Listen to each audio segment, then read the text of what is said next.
Hi, I'm Tim Paskert. Welcome to the Mark829 Bible Study. Relax. It's just God, huh? Relax. In fact, please, when you open up the Bible, the next time you open up the Bible, ask the Lord to fill you with His joy as you realize that He's speaking to you through His Word. It's actually a good thing. God's a good thing. He's not a killjoy. He's the giver of joy.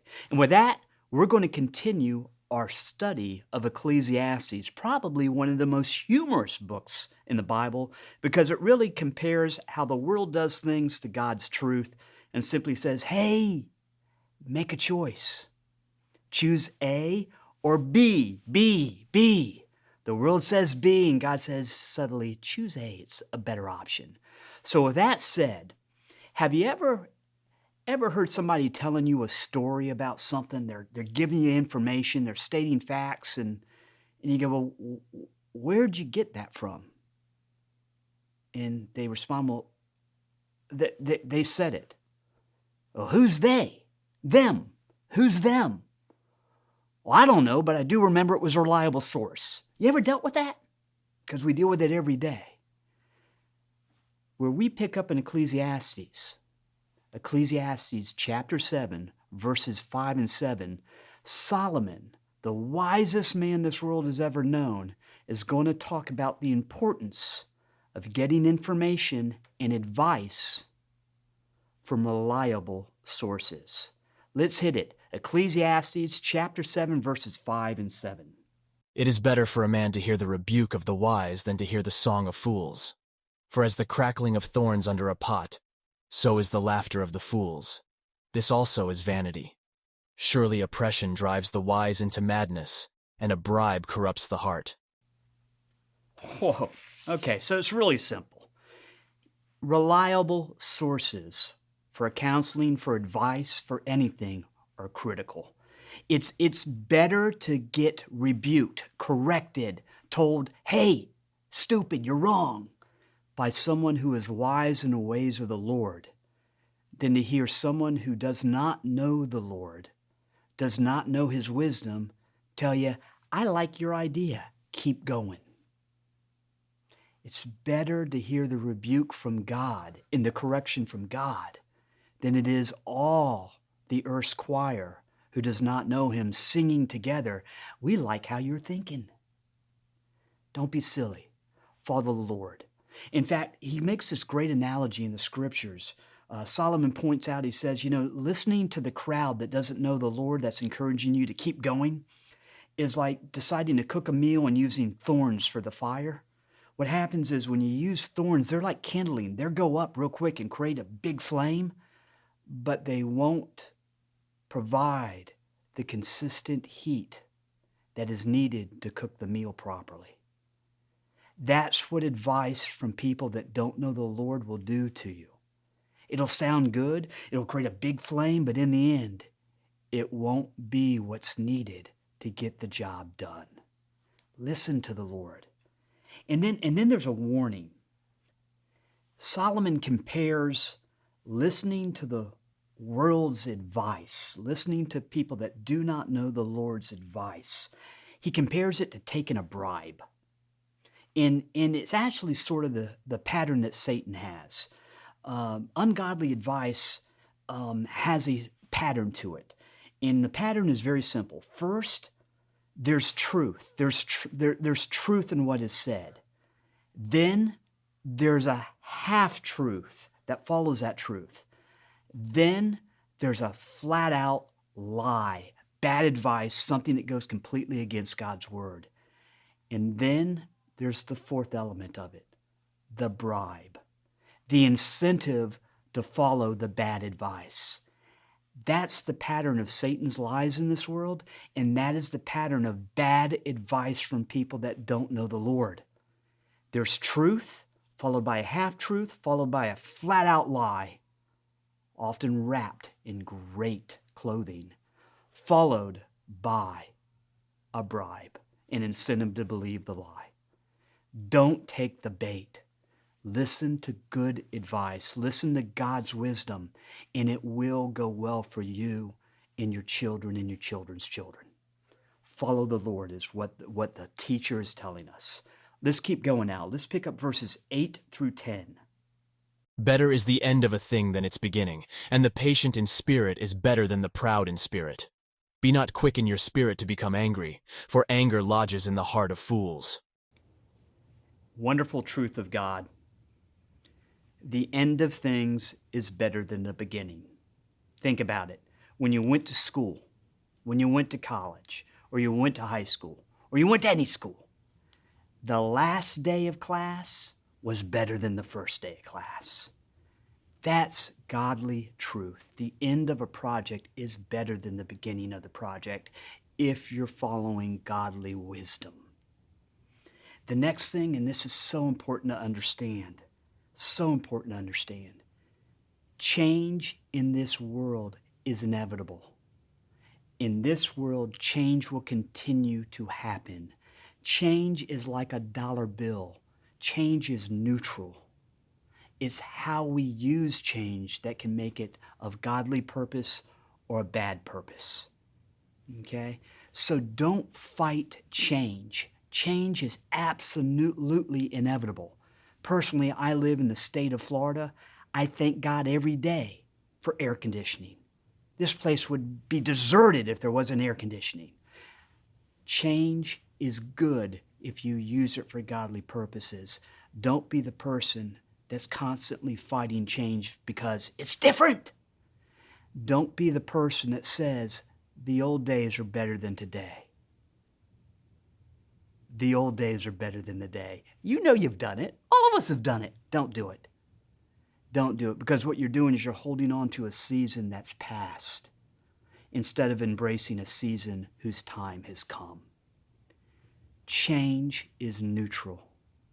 Use it for God's glory, God's purpose, and see what He's using this change for in your life, in your family's life, in your neighbor's life, in your country's life. Do what's right in the way of the Lord whenever change occurs. Let's keep going. Say not, why were the former days better than these? For it is not from wisdom that you ask this. Wisdom is good with an inheritance, an advantage to those who see the sun. For the protection of wisdom is like the protection of money, and the advantage of knowledge is that wisdom preserves the life of him who has it. I love this. Wisdom.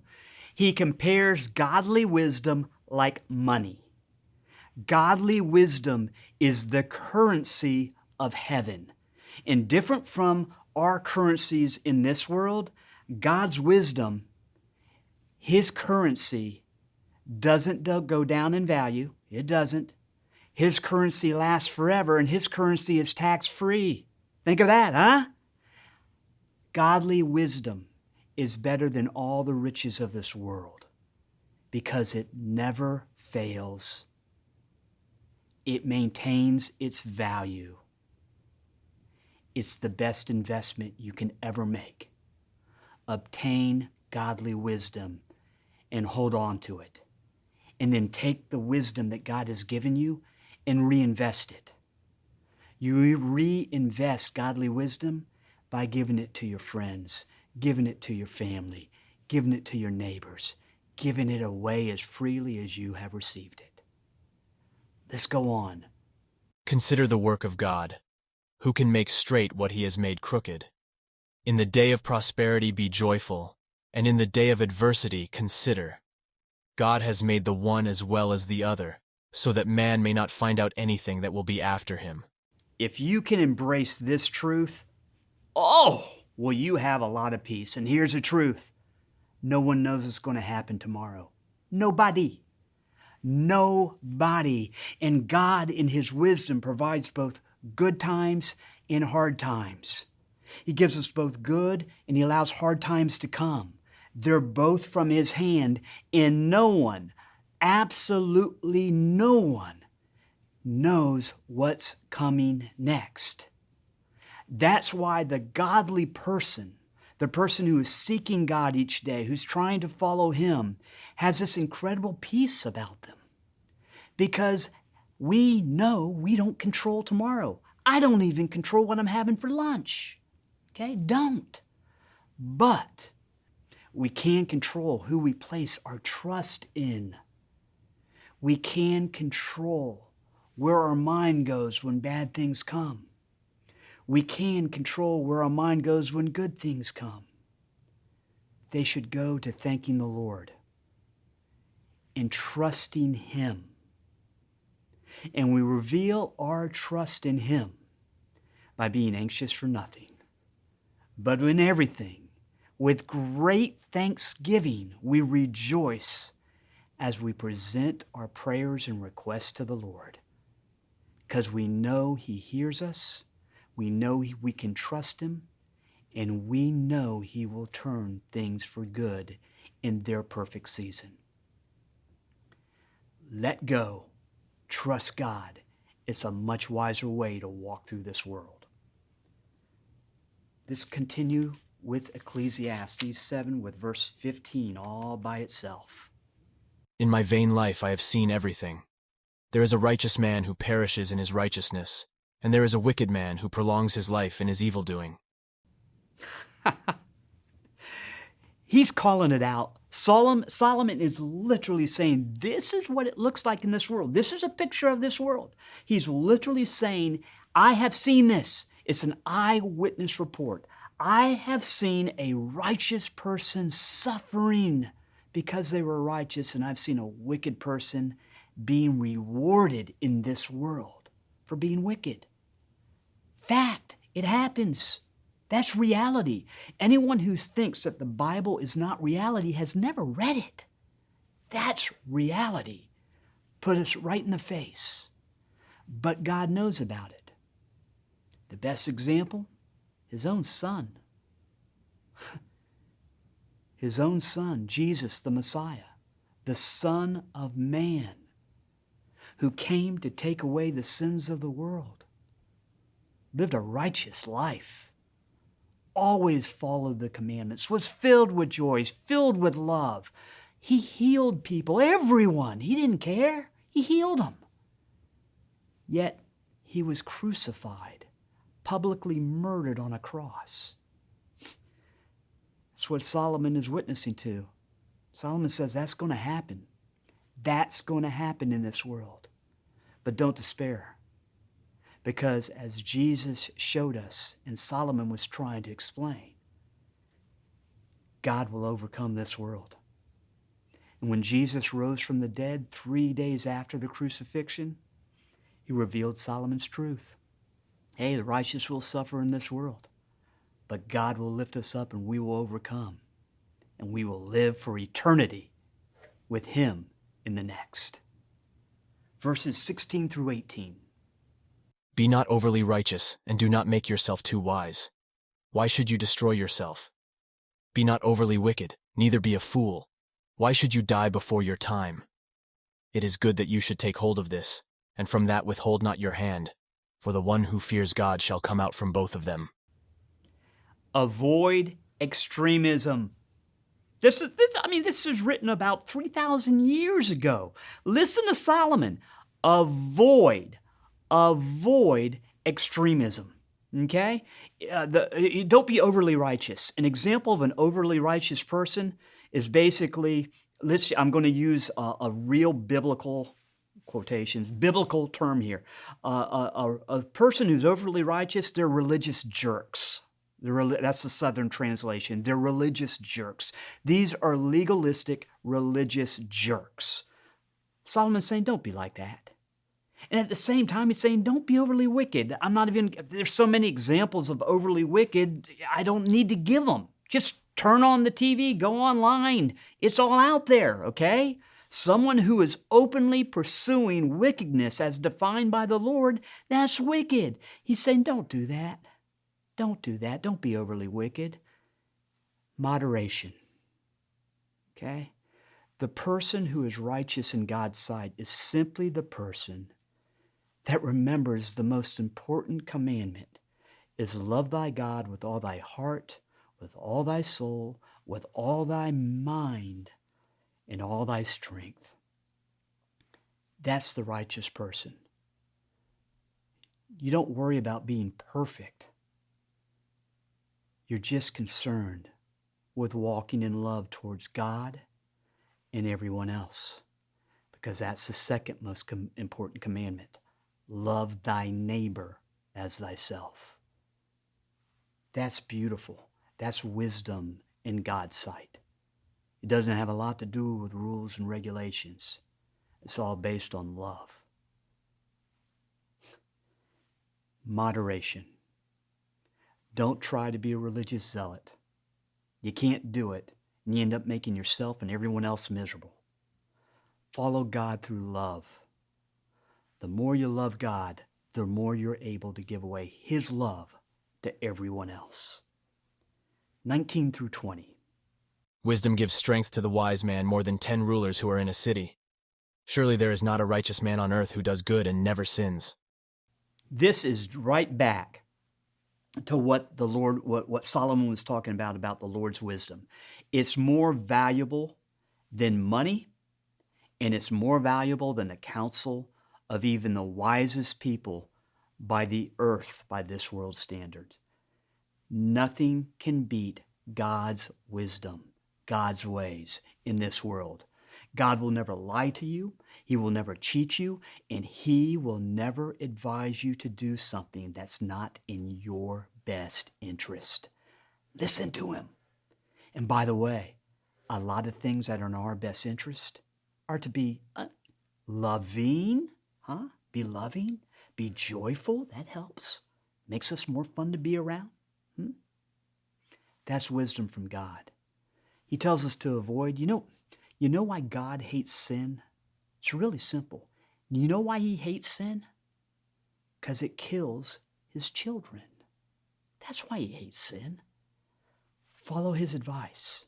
It's better than the 10 smartest people in this world that do not know the Lord, and they may be celebrated as true geniuses, but if they don't know the Lord, they're going to tell you a truth, a half-truth, a flat-out wrong lie. Even if they don't realize it's a lie, they're going to tell it to you, and then they're going to give you an incentive to believe the lie. Don't waste time with that. Stay with the Lord. Follow His ways, and you will find the wisdom you need that's more valuable than the currency of this world to make a good decision today. Let's keep going. Verses 21 through 22. Do not take to heart all the things that people say, lest you hear your servant cursing you. Your heart knows that many times you yourself have cursed others. I love these verses. They're so true. Okay, first off, don't listen to all the haters out there. There was a great song, Haters Gotta Hate. Don't listen to the haters. Ignore it. And by the way, don't become self-righteous as you're ignoring it, because you know as well as I do that all of us say things about people that we shouldn't. I can watch something on TV, see a 5-second snippet of a story and become very judgmental very quickly. The Lord say, knock that off. Knock it off. Okay? Don't listen to haters, and don't be a hater. Don't be a hater. Simply love what's good, noble, and true, and hang on to that, and encourage other people to find what is good, noble, and true. Let's keep going. All this I have tested by wisdom. I said, I will be wise, but it was far from me. That which has been is far off and deep, very deep. Who can find it out? Okay, this is to the people that have great intellectual skills, and I confess I am not one of them. If you listen to me a lot, you realize I stumble over words. Grew up with a speech impediment. Don't apologize for it. That's just how the good Lord made me. I also praise God that I am not an intellectual genius. I'm not. In fact, I'm sort of Captain Obvious. I see what the Lord says. I embrace it. I try to live it. This is really simple. You're never going to have all the answers. You're not. You're not. The greatest answer that I give people, the one that gives me the most peace when someone asks me a very specific question about the Scriptures, I have great peace when I give this answer. I don't know. It's so freeing. I don't have all the answers, and I don't worry about having all the answers. It's biblical. I have the answers I need to make the next right decision today. And that's what the Lord wants you to be concerned about. Always continue to learn. Always continuing to learn will really make you a happy person. It really will. But there's a difference between learning and being committed to continue to learn than being committed to having all the answers.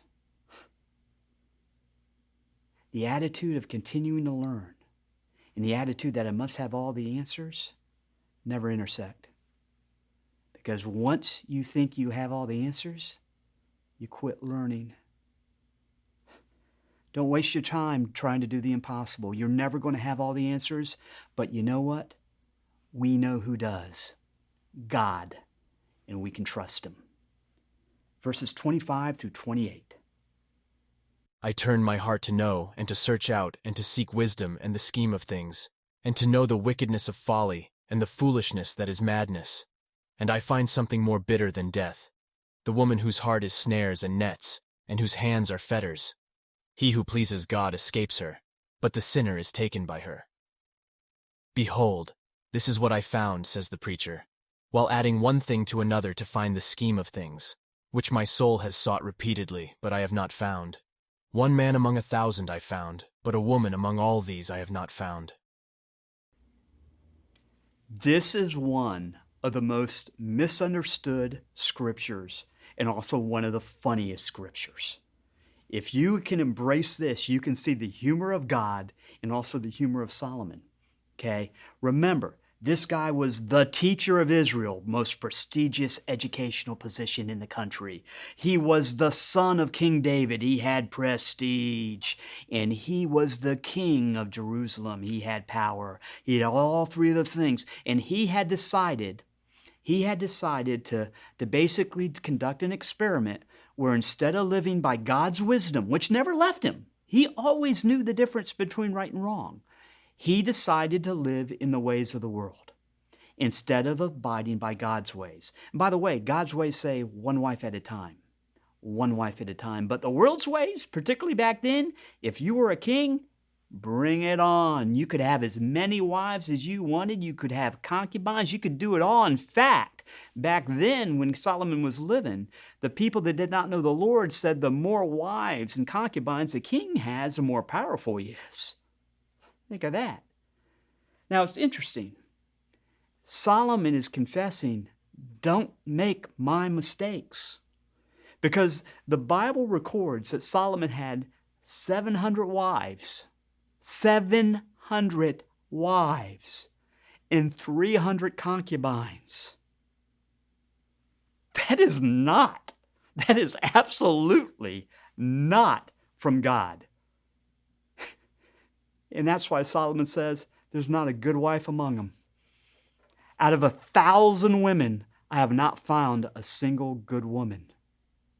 That's not a condemnation of women. That's a condemnation of Solomon's poor choices. He wasn't seeking the one wife that God had picked for him. He was seeking the thousands the world could provide him. Bad juju. Don't do that. Seek the one, the husband or the wife that the Lord has chosen for you. And there are some out there that he's saying, you know what? You won't be like the Apostle Paul.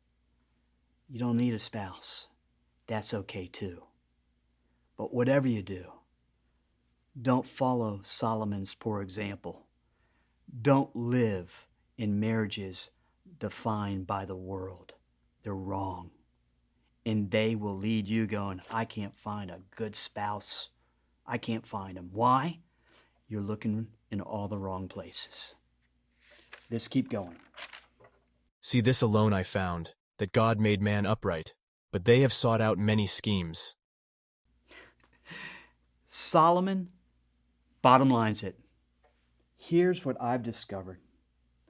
That when God created man, and he created man, okay, mankind, See, women are a kind of man. That's why the word mankind, okay? When he created mankind, we were perfect. Adam and Eve were flawless in their sins. What God created was absolutely perfect. And God's rules, his 10 commandments, they're perfect. They're all based on relationships. The first 4, how to have a great relationship with him. The next 6, how to have a great relationship with your neighbors. That's what God created. But man, we're just like our ancestors. We took the incredible gift that God had given us, this creation. He literally put Adam and Eve over all creation. He said, hey, rule it in my love. Enjoy it. There was no death, there was no hunger, there was no pain. Live, enjoy, no sickness. But they took that. They took the gift because, hey, we're not stupid. We'll take God's blessings. But then they chose to do the one thing that would bring it all down. They chose to eat from that one tree, the proverbial fruit of the knowledge of evil. And God had simply said, don't eat from that tree. Why? Because he knew once we bite into evil, it tastes good. It tastes good to us. And we want more.